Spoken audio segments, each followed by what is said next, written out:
పెళ్లి సందడి cinema release రోజున మీ పరిస్థితి మీరు ఎలా ఉన్నారు ఆ రోజున? పెళ్లి సందడి రిలీజ్ డే. మంచి క్వశ్చన్ అడిగారు. పెళ్లి సందడి రిలీజ్ అయినప్పుడు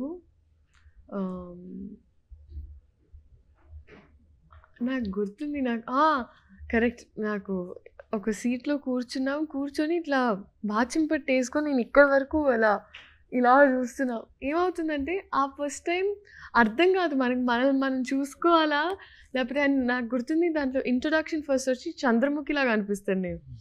అంటే అబ్బాయిని అడుగుతాను, నీకు ఎలాంటి అమ్మాయి కావాలి అంటే కొంచెం ఇలా ఉండాలి అలా ఉండాలి అంటే ఫ్రెండ్ ఆలోచించి చంద్రముఖి కనిపిస్తుంది.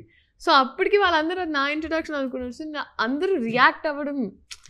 సో ఆ టైంలో భలే కోరికగా చూస్తుంటాం జనాల్ని. అంటే మనం చెప్పిన దానికి పండిందా, వాళ్ళ మొహం మీద మనం ఎక్స్ప్రెస్ చేస్తుంది కనిపిస్తుందా, ఇలాంటివి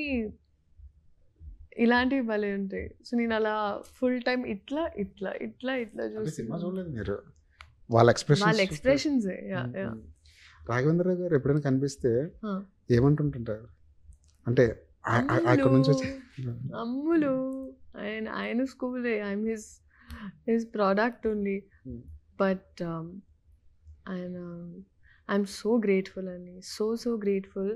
ఎందుకంటే ఇప్పటికీ కూడా ఎన్ని సినిమాలైనా ఒక మంచి సినిమా చేసినప్పుడు అమ్మ అది మంచి సినిమా బాగుంటుంది ఆర్ విషెస్, ఒక రిలీజ్ ఉన్నప్పుడు సెంటిమెంట్గా మీరు ఒకసారి సెట్కి రండి అన్నప్పుడు ఆయన సెట్కి వస్తారు.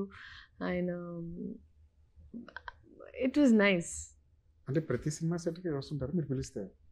అంటే పాపం ఆయన ఎప్పుడు అనుకూలంగా ఆయన పాపం.